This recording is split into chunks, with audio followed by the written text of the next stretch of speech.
Worker को इनकी सबसे ज्यादा जरूरत थी, जब इमरान खान साहब को इनकी सबसे ज्यादा जरूरत थी, उस वक्त ये लोग जो है वो रात के अंधेरे में भाग निकले थे और आज ये दावा कर रहे हैं कि तहरीक इंसाफ हमारी पार्टी है। फवाद चौधरी साहब ने बोला है कि हमारा डायरेक्ट ताल्लुक जो है वो इमरान खान साहब से है, हम कल भी पार्टी का हिस्सा थे, आज भी पार्टी का हिस्सा है और हमारा किसी से कोई लेना देना नहीं है। कौन फवाद चौधरी? वही जो इमरान खान को फांसी के तख्ते पे छोड़ के भाग गया था, वो कह रहा पार्टी का हिस्सा हूँ मैं। वो कह रहे मैं अभी तहरीक इंसाफ का हिस्सा हूँ। नहीं वही ना मैं पूछ रहा हूँ, वही फवाद चौधरी की बात कर रही है जो इमरान खान को तख्ता-ए-दार पे छोड़ के भाग गया था। बिल्कुल वही इमरान इस्माइल। मेरी बात सुने, इमरान इस्माइल जी मजबूरियां थी, वही ना इमरान इस्माइल जो कह रहे हैं मजबूरियां थी, अली जैदी साहब वही जो मजबूरियां थी। लेकिन असल फायदा तब होगा जब लोग इमरान खान के लिए अपने घरों से निकलेंगे। हुकूमत है जो आने से पहले नारेबाजी कर रही थी कि जी 200 यूनिट फ्री, 300 यूनिट फ्री। मैं समझता हूँ कि खान साहब बहुत जल्द बाहर आएंगे। उसकी वजह यह कि आप केसेस में बचा ही कुछ नहीं है। खान का नाम रख के आप कोई और नाम रख दें, आपको इमरान खान का नाम पसंद नहीं है। उसके बाद बल्ला छीनने के बाद जो लोगों ने फिर किसी ने जूते से मारा, किसी ने बर्तन से मारा, किसी ने बैंगन से। अस्सलाम वालेकुम जी, मैं आयशा नुमान आपके खुद में हाजिर हूँ आपके अपने चैनल आम आवाम के साथ। पाकिस्तानियों, इस वक्त मेरे साथ मौजूद हैं पीटीआई का एक बहुत बड़ा नाम इरफान जिलानी, जो कि लियाकताबाद नाज़िमाबाद के फॉर्म 45 के जो है वो असल नुमाइंदा है। अगर फॉर्म 45 की रूह से देखा जाए तो असल नुमाइंदा यही है, वहां से जो जीते हुए हमारे उम्मीदवार हैं और पिछले 20 साल से जिस तरह से ये पाकिस्तान तहरीक इंसाफ का हिस्सा है, अपनी जान से जिस तरह से खिदमत की है, बतौर कारकुन भी, बतौर एक उम्मीदवार भी, उसका अगर हम तस्करा करें तो शायद बहुत लंबी फहरिस्त होगी। आज हमारे साथ मौजूद है बहुत ही अहम किस्म के पहलुओं के ऊपर, बहुत ही अहम किस्म के मामलात के ऊपर जो है मैं आज इनसे गुफ्तगू करने जा रही हूँ। देखें इरफान भाई, जो मेंबर्स, जो वो लीडर्स जो के पार्टी की कैबिनेट का हिस्सा थे उस वक्त, मौजूदा हुकूमत का जो हिस्सा थे, आज वो सब लीडर्स जो हैं वो दुम दबा के उनमें से आधे से ज्यादा जो है वो भाग चुके हैं। अब क्या ये आपको लगता है कि खान साहब जब भी बाहर आए तो उनको ये इवेल्युएट करने की जरूरत है कि अब जो उन लोगों को जिन्होंने मुंतखब करना है, जिनको अपनी कैबिनेट का हिस्सा बनाना है या जिनको ओहदे देने हैं, वो लोग उनके साथ वफादार हों? देखिए मैं आपको बताऊं, मुझे पता है बहुत सारे लोग खान साहब के पास आएंगे, रो धो के अपनी मजबूरियां बताएंगे, मेरा ये मसला था, मेरी बेटी को उठा लिया था, मेरा फलाना हो गया था, मेरा दिमागा हो गया था। ठीक है जी, अभी मैं अपनी मजबूरियां आपको क्या बताऊं ऑन एयर, लेकिन अल्लाह का करम है, अल्लाह ने इस्तिकामत दी और अल्लाह ने बुरा वक्त निकाल दिया। आगे भी जो भी आएगा हम तैयार हैं ज़हनी तौर पे। क्या होगा, आखिर मौत है, क्या है, मरना तो है एक दिन यार, क्या है। मैं कोई मुजरिम हूँ, मैंने कोई जुर्म किया है, मैं खुदा ना खास्ता मैं कोई दहशतगर्द हूँ, मैं कोई, फिर तो बात समझ में आती है। देखिए आपने जुर्म किया है, आपने लोगों को शऊर दिया है, आपने जुर्म किया है, आपने लोगों को उनका हक बताया। शऊर तो खैर इमरान खान ने दिया है, बस यही वाहिद जुर्म है इमरान खान का। लेकिन मैं बताने का मतलब उसी बात पे आ रहा हूँ कि मैं तो भाई नहीं जानता फवाद चौधरी कौन है, मैं नहीं जानता इमरान इस्माइल अली जैदी कौन है। मुझे बड़ा अफसोस हुआ, मैंने जब प्रेस कॉन्फ्रेंस टीवी पे देखी इमरान इस्माइल की, जब उन्होंने कहा ना खुदा हाफिज इमरान खान, मैंने कहा ये आदमी खुदा हाफिज इमरान खान गवर्नर, मैंने देखा इसको क्या क्या मतलब इमरान इस्माइल साहब को क्या क्या इमरान खान साहब ने किस किस तरह से फैसिलिटेट नहीं किया। मतलब मैंने तो वो टाइम देखा जब पार्टी इख्तिदार में भी नहीं थी, मैंने वो टाइम देखा जब गिनती के लोग पार्टी में होते थे। मैं तो तब से जानता हूँ अली जैदी साहब, मतलब मुझे बहरहाल बहुत अफसोस है, मैं कोई ऐसा, मेरा चूंकि जाती ताल्लुक भी रहा है तो मैं खैर इतना कोई वो नहीं हूं कि मैं कोई जाती उन पे किरदार कशी करूंगा, लेकिन कम से कम मुझे इस बात का सारी जिंदगी अफसोस रहेगा कि जब मुश्किल वक्त था और हम समझते थे कि ये खड़े रहेंगे, ये भाग गए, ये इमरान खान को तख्ता-ए-दार पे छोड़ के भागे। अब अगर ये वापस आने का अपना कोशिश करते हैं और इनकी कुछ ना कुछ हद तक जो है वो अगर राह हमवार भी होती है तो आप जैसे लोगों की तरफ से रेजिस्टेंस होगी? रेजिस्टेंस हमारी क्या, अगर इमरान खान साहब ले लेंगे तो जी ठीक है, चेयरमैन उनका फैसला है। मैंने कहा रेजिस्टेंस क्या होनी है, इज्जत हमारी तरफ से तो कोई नहीं मिले बस। तो मतलब आपकी तरफ से फिर हम ना ही समझे, ऐसे ही समझ ले। जी, तो ये इमरान खान साहब जो हैं, अब अगर वो वापस आते हैं, इक़्तिदार भी अगर उनके पास आता है, तो उनको इस चीज़ के लिए सोचना बहुत ज़रूरी होगा कि ये उन लोगों को वापस पार्टी में लिया जाना चाहिए कि जिन्होंने मुश्किल वक्त में, कड़े वक्त में, जब उनकी सबसे ज़्यादा ज़रूरत थी तो वो दुम दबाकर वहाँ से भाग गए। ये एक बहुत बड़ा सवालिया निशान होगा अगर ये लोग वापस पार्टी में अपनी जगह बनाने में कामयाब हो जाते जाते हैं। जैसा कि आप सब जानते हैं कि पाकिस्तान तहरीक-ए-इंसाफ ने कल एक एहतजाजी कॉल का जो है वो ऐलान किया है और कल पूरे पाकिस्तान में बाद नमाज जुमा जो है वो तमाम कारकुन, तमाम इनके जो लीडरान हैं वो एहतजाज के लिए निकलेंगे। अब देखना ये है कि इस फस्तायत के दौर में, इस बर्बरियत के दौर में किस तरह से जो है ये एहतजाज करना मुमकिन हो सकता है। कहीं फिर दोबारा से 9 मई वाली रविश तो नहीं अपनाई जाएगी, कहीं फिर दोबारा से जो है वो जुल्म तो नहीं बर्पा किया जाएगा। आइए जानते हैं इरफान भाई से कि वो क्या कहना चाह रहे हैं, क्या पैगाम देना चाह रहे हैं अपने सुनने वालों को, अपने वोटर्स को, पाकिस्तानियों को। देखिए, एहतजाज की जो कॉल दी गई है कल, वो इमरान खान की रिहाई के लिए दी गई है। इमरान खान आज जो जेल में है वो किसके लिए है ये पूरी कौम जानती है।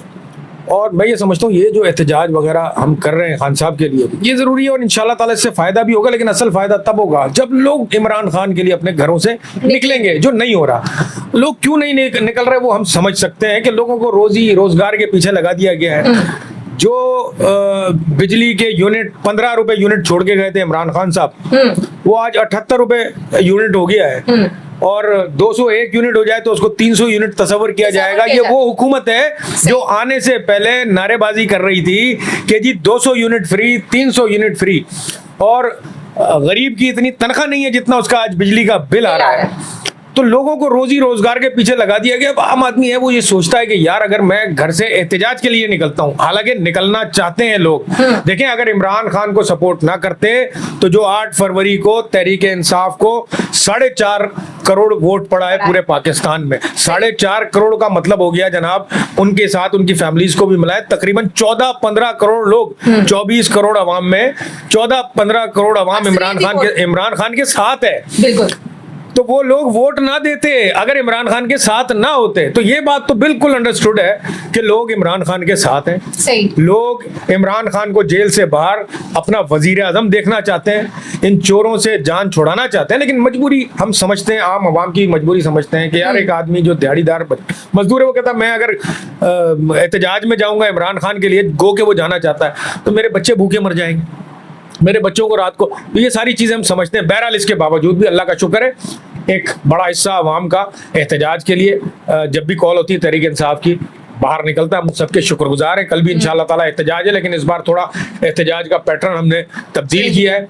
पूरे पाकिस्तान में जो टाउन की सतह पर हमारी तंजीम है उनको जिम्मेदारी दी गई है और उनको ये कहा गया है कि ये आपने ना रोड ब्लॉक करनी है, सही, आपने ना किसी चौराहे पे एहतजाज करना है, सही, आपने मार्केट्स में जाना है और अवेयरनेस क्रिएट करनी है, मार्केट्स में जाना है और पंफलेट तकसीम करने हैं, लोगों को बताना है कि इमरान खान को रिहा करो, तहरीक में आप शामिल हो और तहफ़्फ़ुज़ आईन पाकिस्तान की ये तहरीक है और इसमें आप हमारे साथ शामिल हो।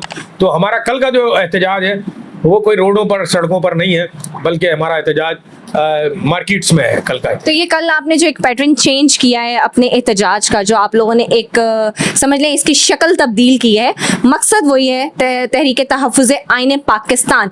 अब आप मुझे ये बताइए कि आप अदालतों से इस सिलसिले में क्या उम्मीद रखे हुए हैं कि अगर कल का भी एहतजाज आपका जो है उसको सबूताज करने की कोशिश की जाती है, पुलिस का धावा बोला जाता है, लाठीचार्ज होता है, शेलिंग होती है या किसी और तरीके से आपको गिरफ्तार करने की कोशिश की जाती है, तो उसका क्या लाया अमल है आपके पास? देखिए, लाया अमल क्या होना है जी, हम तो हमेशा हाजिर हैं। अगर हम कोई जुर्म करें तो बिल्कुल पुलिस हमें गिरफ्तार करे, अगर कोई गैर आईनी काम करें तो पुलिस हमें गिरफ्तार करे। सही। और एहतजाज करना हमने तो हमेशा कहा है, अदालतों में कह दिया है कि जी एहतजाज हमारा आईनी हक है, हर पाकिस्तानी शहरी का हक है, हम एहतजाज करना चाहे तो हमें कोई रोक नहीं सकता। लेकिन उसके बावजूद जिस तरह से मुल्क में तारीखी फस्तायत इस वक्त छाई हुई है, तारीखी पूरी पाकिस्तान की तारीख में इतनी बड़ी फस्तायत जो है मेरा ख्याल है ना हमने पहले कभी सुनी थी, इस पैमाने पे कभी नहीं, ना हमने कभी देखी थी। और वजह सिर्फ इमरान खान है।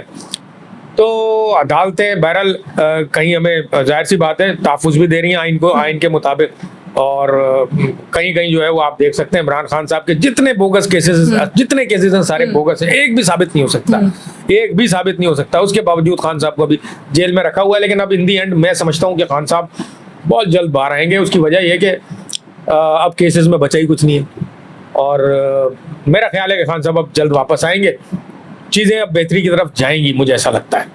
जो रिकॉर्ड का हिस्सा बन रही है, कि जी सभी आइन में रहते हुए। अल्हम्दुलिल्लाह, और आइन के दायरे में रहते हुए, और जिस तरह के हालात हैं, आप हम पार्टी कोई एहतजाज का ऐलान करती है, वर्करों के कारकुनों के घरों पे छापे पड़ना शुरू हो जाते हैं। वो बेचारे वर्कर हमारे आज तक जो है अपने घरों पे नहीं सो पाते हैं जब कोई इस तरह की अनाउंसमेंट होती है। घर देख लिया गया, पुलिस भी मजबूर है बेचारे, जो कानून नाफिज करने वाले लोग हैं वो भी मजबूर है बेचारे, उनको ऊपर से हुक्म मिल रहा है। जो कुछ हो रहा है मेरा ख्याल है पाकिस्तान के बच्चे को मालूम है पाकिस्तान में क्या हो रहा है। लेकिन इन दी एंड मैं आपको बता रहा हूं, और मेरा चैलेंज है, इन दी एंड इमरान खान वजीर आजम होगा, और दूसरा कोई हल नहीं है पाकिस्तान की तरक्की के लिए। मैं चाहूंगी आपसे कि अब आप अगर अवाम की बात कर रहे हैं, अवाम की मुश्किलात की बात कर रहे हैं, मैं आपसे ये चाहूंगी कि उन लोगों से भी आप अपील करिए जो कि इन सब का, जिनके पास एक अथॉरिटी है, जो इन हालात को सुधार सकते हैं, जो कि इस जबर को ख़त्म कर सकते हैं। मेरा इशारा आला अदलिया की तरफ भी है, मेरा इशारा उन मुक़्तदिर हलकों की तरफ भी है कि मैं चाहती हूँ आप अपील करिए कि इन सारे मामलात का जो है एक सद्देबाब किया जाए और लोगों को जो है सुकून का सांस लेने दिया जाए। देखिए, मैं एक चीज़ बिल्कुल वाज़ेह कर देता हूँ आपको कि मिसाल के तौर पे मुक़्तदिर हलके जिनको आप कहते हैं, या एस्टैब्लिशमेंट कह लेते हैं, या जो भी कह लेते हैं, देखिए कुछ भी कहें उनके बगैर आप नामुकम्मल है। एग्जिस्टेंस नहीं है पाकिस्तान और पाकिस्तानी बिल्कुल दोनों नामुकम्मल है, इसमें कोई शक नहीं है। बिल्कुल ठीक है, सही। दूसरी तरफ इमरान खान के बगैर भी आप नामुकम्मल है, क्योंकि देखें आपको चला इमरान खान का नाम रखिए, आप कोई और नाम रख दें, आपको इमरान खान का नाम पसंद नहीं है, लेकिन आपको एक ऐसा ईमानदार आदमी चाहिए हुक्मरान। ये जो शहबाज शरीफ, ये जो नवाज शरीफ, ये जो जरदारी, ओ भाई हमें कहां पहुंचा दिया इन्होंने। आप देखें ना मुल्क की हालत, ये हमारा पड़ोसी मुल्क है, 600 अरब डॉलर उनके रिजर्व हैं इंडिया के, 200 अरब डॉलर के रिजर्व हैं बांग्लादेश के, और पाकिस्तान के पास क्या है? पाकिस्तान के पास है जी 8 अरब डॉलर के रिजर्व, 7 अरब डॉलर के रिजर्व। 1 अरब डॉलर के लिए दुनिया से हम भीख मांग रहे हैं, जबकि अभी जो दुबई लीक्स हुई है, भाई मेरी बात सुने, हम 1 अरब डॉलर के लिए दुनिया से भीख मांग रहे हैं। 11 अरब डॉलर की तो प्रॉपर्टीज हमारे इन लोगों की, उस पर कोई बात नहीं कर रहा। जो नवाज शरीफ, जरदारी, इनके बच्चों की जो प्रॉपर्टी अभी दुबई में निकल गई है, और जो हमारे दूसरे जो इदारों के लोग हैं उनकी प्रॉपर्टी जो है वो दुबई में निकल, 11 अरब डॉलर। पाकिस्तान के कुल रिजर्व जाहिर कितने जी? 7 अरब डॉलर। 1 अरब डॉलर के लिए शहबाज शरीफ कह रहा हम भिखारी, अल्लाह के वास्ते हमें पैसे दो, और उतना जितना कर्जा मांग रहे हैं उससे दुगना आपके पास है। तो मतलब देखिए, ये कभी आपका फायदा कर नहीं सकते। अभी आपको इमरान खान जैसा एक बंदा चाहिए, और वो इंशाल्लाह, मुझे अल्लाह की जात पे पूरा यकीन है। मैं एक बात, आपका कामिल ईमान है, अल्लाह ने इमरान खान से काम लेना है, आप देखेंगे इंशाल्लाह अल्लाह इमरान खान से काम लेगा। ठीक है, और इमरान खान तो फिर भी रिलीजियस आदमी है। बाज़ लोग कहते हैं जी इमरान खान जी वो ये ऐसा है वैसा, उसकी कैरेक्टर असैसिनेशन करने के लिए मैं सीधी सी बात करूंगा, मैं तो मुसलमान हूँ, और मैं अपने मुस्लिम लीडर्स की आपको मिसाल दूंगा। हज़रत उमर फारूक रज़ियल्लाहु अन्हु, वो नबी अलैहिस्सलाम का कत्ल करने माज़अल्लाह घर से निकले थे। बेशक। तो जो खबीस आदमी होगा वो ये ताने देता रहेगा कि यार वो तो रसूलुल्लाह सल्लल्लाहु अलैहि वसल्लम का कत्ल करने निकले थे, जबकि अल्लाह के रसूल ने फरमाया बाद में कि जी मेरे बाद अगर कोई नबी होता तो उमर होता। तो इसी तरह से देखें, अगर अल्लाह जब चाहे जिसको चाहे हिदायत दे। बिल्कुल। खान साहब खुद कहते हैं जी एक वक्त था मुझे अल्लाह पे ईमान नहीं था, लेकिन अल्लाह ताला ने लेकिन फिर अल्लाह ने उसके बाद मुझे हिदायत दी। बिल्कुल। तो आप देख लें जी, एक आदमी जिसका अल्लाह पे माजी में ईमान नहीं था, तवक्कुल बहुत है, वो आज इतना तवक्कल है, वो रियासत मदीना की बात करता है। रियासत मदीना का मतलब ये नहीं है जी कि वो देखिए, वो बात करते हैं रियासत मदीना से मुराद है जो इंसाफ हमें रियासत मदीना से मिला, इंसाफ पर मबनी हो, इंसाफ पर मबनी खिलाफत जो उस दौर की थी। बेशक खिलाफत ना हो, लेकिन हुकूमत का तरीक़ाकार, उसमें इंसाफ वो ऐसा हो जैसा रियासत मदीना में था। काजी साहब के बारे में आप क्या बोलना चाहेंगे? काजी जस्टिस फायज ईसा साहब, देखें, बहरहाल वो इज्जत माब हैं, चीफ जस्टिस हैं काजी साहब, लेकिन बहरहाल उनके फैसले जितने भी हैं वो वाज़ेह तौर पर लगता है कि वो बायस्ड हैं। बिल्कुल ठीक है, एंटी पीटीआई है, फिर भी अपने आप को वो पीटीआई के केसेस में शामिल करते हैं, जबकि पीटीआई के बहुत सारी दफा उन पर एतराज हुआ है कि आप वो तो देखें, पाकिस्तान पूरी दुनिया को इस वक्त मालूम है काजी साहब वन साइडेड खेलते हैं जब भी पीटीआई का मामला आता है। जिस तरह उन्होंने बल्ला छीना है, हाँ, उसी तरह देखें ना, कुछ दिन पहले की बात है, कि वो एएनपी से लालटेन छिन गई थी, एएनपी सही। को 30,000 रुपए का जुर्माना देके उनको लालटेन जो निशान था उनका उनको वापस कर दिया गया था, बिल्कुल ऐसे। ठीक है। अच्छा, काजी साहब ने बल्ला भी छीन लिया हमसे। सही। उसके बाद बल्ला छीनने के बाद जो लोगों ने फिर किसी ने जूते से मारा और किसी ने बर्तन से मारा, किसी ने बैंगन किसी पकाए। ने बैंगन से मतलब जो मार मार के वो बल्ला छीनने वाले फैसले का हशर किया, बरकस निकाल दिया। जो बुरकस निकाला है। बिल्कुल। मेरा ख्याल है कि काजी साहब को भी सोचना चाहिए, ये बड़ी बड़ी जिम्मेदारी होती है काजी की। अल्लाह को इतनी बड़ी पकड़ है, खुदा की कसम। तो ये काजी साहब को इसका मतलब है फिर खौफ खुदा नहीं है, या फिर वो चाह रहे हैं कि बल्ला उनको एक बार फिर से फेंटा लगाए? नहीं ऐसा ही नहीं, है? मैं ऐसी बात तो नहीं करूंगा। हमारे चीफ जस्टिस है, बहरहाल ओहदे का एहतराम है, हम माने या ना माने। सही। शहबाज शरीफ वजीर आजम है, माने नहीं माने कोई, बहरहाल है, क्या करे, अभी मजबूरी है। काजी साहब भी हमारे चीफ जस्टिस है, काबिल एहतराम है, बहरहाल उनके ओहदे का एहतराम है। सही। मैं ये नहीं कहता, लेकिन मैं ये कहता हूँ आखिर मौत है, सबको याद रखना चाहिए, आखिर मौत है। कि आपने इन द एंड जाना रब की बारगाह में है और आपको हर सवाल का जवाब देना होगा। आखिर मौत है, बिल्कुल आखिर मौत है। आदमी को जो है वो खुदा की जात से हमेशा डरना चाहिए, खास तौर पे जो काजी होता है ना, जो इस्लाम में काजी का रुतबा है वो बहुत बड़ा है। बहुत बड़ा है। आलिम और काजी, बिल्कुल। ये दो ऐसे रुतबे हैं जिनकी सबसे पहले पकड़ होगी। पकड़ो, बिल्कुल ऐसे ही। अब जाते जाते इरफान भाई मुझे ये बताइए कि आखिरी आप क्या पैगाम देना चाहेंगे पाकिस्तान की जो मौजूदा क़यादत है तहरीक इंसाफ की, उनको भी कि क्या होना चाहिए आगे जाकर, और पाकिस्तान की आवाम को भी कि कल उनका निकलना क्यों ज़रूरी है? देखिए, निकलना इसलिए जरूरी है कि वो कहते हैं, मिसाल है ना कि हाथी निकल गया दुम रह गई। दुम रह गई है। ऑलमोस्ट इमरान खान साहब के तमाम केसेस वाइंड अप की तरफ जा रहे हैं और उम्मीद है कि इंशाल्लाह ताला अगले 15, 20, 25 दिन के अंदर खान साहब रिहा हो जाएंगे। और जिस दिन खान साहब रिहा होंगे उस दिन जितनी चोरी की लूटी हुई सीटें ये भी वापस आएंगी, मैंडेट भी वापस आएगा और इमरान खान साहब वजीर आजम भी जल्द बन जाएंगे। इसके लिए बस ये है, वो एक नारा है ना कि गिरती हुई दीवार को एक धक्का और चाहिए। सही। और वो धक्का कौम ने लगाना है। इंशाल्लाह ताला बिजली के जो यूनिट है वो मेरा ख्याल है 15 तक तो वापस ना आ सके, हाँ। लेकिन कम से कम 78 रुपए नहीं रहेंगे जब खान साहब वापस आएंगे। और खान साहब ने करके दिखाया, आप वो देखे ना, कोरोना के दौर में ये होते, कोरोना के दौर में तो हमारी तो कब्रों पे घास उग गई होती अब तक। अगर शहबाज शरीफ कोरोना के दौर में वजीर आजम होता तो हमारी कब्रों पर घास उगी हुई होती अब तक। बिल्कुल। पूरा पाकिस्तान आज मतलब ढांचा बना हुआ होता कब्रों में लेट के। सही। तो ये तो अल्लाह ने बड़ा करम किया कि इमरान खान के दौर में कोविड आया और जिस तरह से इमरान खान साहब की हुकूमत ने कोविड को संभाला, पूरी दुनिया उसकी तारीफ करती है अल्लाह के फजल से। और कोविड के बावजूद 5% महंगाई थी और 5% महंगाई पर जिस तरह से वो वरीदा फारूकी, जिस तरह से वो आसमा शिराजी और दूसरी एंकर्स माइक लेके बाजारों में घूमती थी, वो आज 45% महंगाई पर मुंह में वो पान। देखिए, वो इसको मुश्किल फैसले कह रहे हैं, ये महंगाई नहीं है, ये मुश्किल फैसले हैं जो कि करना पड़ रहे हैं। और 1 साल पहले ये पेशन गोई की गई थी कि 1 साल के वक्त में जो है वो इंशाल्लाह ताला महंगाई भी जो है वो कम हो जाएगी, पाकिस्तान के अंदर इस्तेहकाम भी आ जाएगा, लेकिन वो दावे जो है हवा होते हुए नजर आ रहे हैं। हवाले से कि मुझे तो फिक्र इस वक्त आम आदमी की पड़ी हुई है। आम आदमी इतना परेशान है, मैं बता रहा हूँ जी, हम तो सोशल लोग हैं, मैं तो रोज 100 आदमियों से मिलता हूँ, मेरा तो काम है, मैं अपने हल्के में लोगों से मिलता हूँ। जो लोगों के हालात हैं, आप यकीन करें, लोगों की तकलीफें देख के रोना आता है कि आपके हाथ में कुछ नहीं कि आप कुछ कर सके। भाई भाई को मार रहे हैं बिजली के बिल इस तरह के वाकया मैंने ये भी परसों वाकया सुना, मुझे बड़ा दिल खराश वाकया, बड़ा अफसोस हुआ। और 30,000 पता नहीं 300 कुछ रुपए का बिल था। देखिए, जिनके पास 30,000 भी नहीं है उनके लिए ये एक कयामत है। मैं वही अर्ज कर रहा हूँ ना। और इस कत्ल का जिम्मेदार हाकिम वक्त है। बिल्कुल ऐसे ही है। ये मरियम बीबी हैं जिन्होंने 300 यूनिट फ्री देने का वादा किया था, लेकिन उन्होंने जितना खर्चा था वो अपने टिकटॉक वीडियोस के ऊपर लगाया है, अपने अच्छे उन्होंने कैमरेज खरीदे हैं, अपनी उन्होंने एक टीम जो है वो मुकम्मल तौर पे हायर की है। तो देखिए, क्रेडिट ले उनको देना पड़ेगा, मेहनत वो बहुत कर रही हैं। बिजली के बिल उन्होंने भले से आपको बहुत लंबे लंबे भेज दिए, लेकिन उसका मुनाफा जो है वो IPPs कंपनियों की सूरत में उनके पास ही जा रहा है। देखिए, मुझे तो कभी कभी जो है ना महसूस होता है ऐसा कि मतलब जो इनके किरदार है और जिस तरह से ये चल रहे हैं ना हुकूमत में, मुझे ऐसा लगता है इनको ईमान ही नहीं है अल्लाह की जात पे, अल्लाह माफ करे। इरफान भाई, एक बड़ा ही अहम सवाल मैं आपसे करना चाह रही हूँ। ये जो फसली बटेरे हैं जब अच्छा वक्त आता है तो ये आकर अपनी फसल जब पकने तैयार हो जाती है तो उस वक्त जो है ये फायदा उठाना चाहते हैं, और उसके बाद जब मुश्किल वक्त आता है तो ये भागने की करते हैं। फवाद चौधरी का मैं तस्करा करना चाहूंगी, अली जैदी का मैं तस्करा करना चाहूंगी।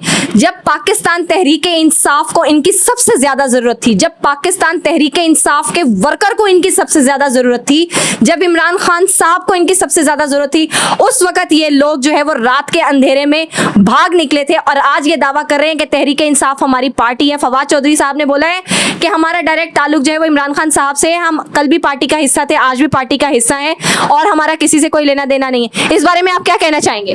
कौन फवाद चौधरी? वही जो इमरान खान को फांसी के तख्ते पे छोड़ के भाग गया था, वो कह रहा पार्टी का हिस्सा हूं मैं। वो कह रहे हैं मैं अभी तहरीके इंसाफ का हिस्सा हूं। नहीं वही ना मैं पूछ रहा हूँ, वही फवाद चौधरी की बात कर रही है जो इमरान खान को तख्ता दार पे छोड़ के भाग गया था। बिल्कुल है? वही इमरान इस्माइल। मेरी बात सुने, इमरान इस्माइल जी मजबूरियां थी, वही ना इमरान इस्माइल जो कह रहे हैं मजबूरियां थी। अली जैदी साहब वही जो मजबूरियां थी। नहीं अली जैदी ने कहा था मैं यहाँ पे गोली खाऊंगा, देखिए उन्होंने ये बोला था। मैं उस वक्त जेल में था। हाँ। मुझे नहीं पता उन्होंने कहा नहीं कहा, मैं देख नहीं सका उस वक्त, मैं जेल में था। मेरा सिर्फ सवाल इतना है, ये वो लोग हैं जो सारे इमरान खान को तख्ते दार पे छोड़ के भाग गए थे और फिर आप आज ये जस्टिफिकेशंस दे रहे हैं कि हमारी मजबूरियां थी। मजबूरी यास्मीन राशिद की नहीं है, सही। मजबूरी सनम जावेद की नहीं है, शेर की बच्ची आलिया हमजा की मजबूरी नहीं है, सही। मजबूरी आपका शाह महमूद कुरैशी साहब की नहीं है, सरफराज चीमा। मजबूरी सरफराज चीमा, मजबूरी परवेज इलाही। अनएक्सपेक्टेडली मतलब मैं समझता था सबसे पहले जो बंदा पार्टी छोड़ के भागेगा वो परवेज इलाही होगा। बिल्कुल ऐसे ही है।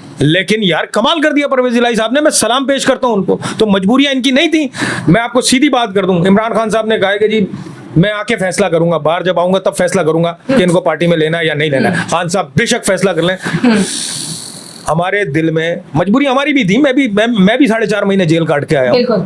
मेरे साथ और भी 70-80 लोग थे जो 4.5 महीने जिन्होंने जेल काटी। तो फवाद चौधरी ने भी तो कहा है कि मैं 2 दिन जेल में रहकर आया। चौधरी साहब पीटीआई के लिए जेल में नहीं गए, उनके अपने केसेस थे जिसके चक्कर में वो जेल में गए फवाद चौधरी साहब। दूसरी बात मैं आपको बता दूं कि मेरे दिल में ये हमेशा ये खलिश रहेगी कि जो लोग इमरान खान को तख्ता दार पर छोड़कर भाग गए थे, देखिए वक्त तो है, गुजर जाएगा बेशक, ठीक है जी। और हम समझते थे कि वो बड़े वफादार हैं और छोड़ेंगे नहीं और ये नहीं, उनके लिए कम से कम दिल में, मेरे लिए तो कोई जगह नहीं होगी। खान साहब बेशक उनको पार्टी में ले आए, जो मर्जी करें, मेरे दिल में जहन में जो इनके लिए पहले इज्जत थी वो कभी हो नहीं सकती। मैं आपको सीधी बात बताऊं।